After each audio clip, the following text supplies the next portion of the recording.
திருச்செந்தூர் சுப்பிரமணிய சுவாமி கோவில் குடமுழுக்கு விழா ஜூலை 7ஆம் தேதி கோலாகலமாக நடைபெறவுள்ளது. இன்று மாலை யாகசாலை பூஜை தொடங்க இருக்கக்கூடிய நிலையில் விழாவுக்கான முன்னேற்பாடுகள் என்ன என்பதை விரிவாக பார்க்கலாம். தமிழ் கடவுளான முருகப்பெருமானின் அறுபடை வீடுகளில் ஒன்றான திருச்செந்தூர் சுப்பிரமணிய சுவாமி கோவில் 16 ஆண்டுகளுக்கு பின் குடமுழுக்கு விழா நடைபெற இருக்கிறது. ஜூலை 7ஆம் தேதி காலை 6:15 மணிக்கு குடமுழுக்கு நடைபெறும் நிலையில் அதற்கான பணிகள் கோலாகலமாக துவங்கியுள்ளன.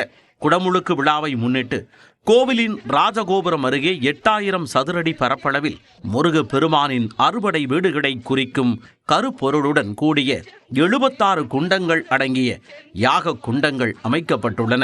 யாகத்திற்கு பயன்படுத்தக்கூடிய திப்பிலி, வெள்ளை மிளகு உட்பட 108 வகையான பொருட்கள் தயார் நிலையில் வைக்கப்பட்டுள்ளன.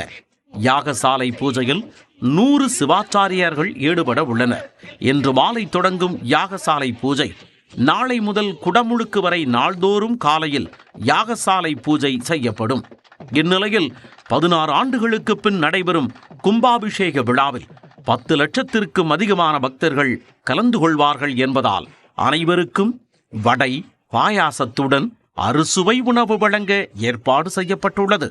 மேலும் குடமுழுக்கு அன்று கோவிலை சுற்றி 20 இடங்களில் அன்னதானம் வழங்கவும், ட்ரோன்கள் மூலம் பக்தர்கள் மீது புனித நீர் தெளிக்கவும் ஏற்பாடு செய்யப்பட்டுள்ளது. தமிழ்நாடு மட்டுமன்றி வெளிமாநிலங்களில் இருந்து பக்தர்கள் குடமுழுக்கில் கலந்து கொள்வார்கள் என்பதால் திருச்செந்தூரில் 800க்கு மேற்பட்ட பேருந்துகளை சுழற்சி முறையில் இயக்க திட்டமிடப்பட்டுள்ளது. 15ற்கு மேற்பட்ட இடங்களில் தற்காலிக பேருந்து மற்றும் வாகன நிறுத்தம், 500க்கு மேற்பட்ட இடங்களில் தற்காலிக கழிப்பறை வசதிகள் உள்ளிட்ட அனைத்தும் ஏற்பாடு செய்யப்பட்டுள்ளன. பக்தர்கள் பாதுகாப்பு கருதி 160 சிசிடிவி கேமராக்கள் பொருத்தப்பட்டு 6000த்திற்கு மேற்பட்ட காவலர்கள் பாதுகாப்பு பணியில் ஈடுபடுத்தப்பட உள்ளனர். இது தவிர குடமுழுக்கு தினத்தில் நெல்லை திருச்செந்தூர் இடையே சிறப்பு ரயில் இயக்கப்படும் என தெற்கு ரயில்வே அறிவித்துள்ளது.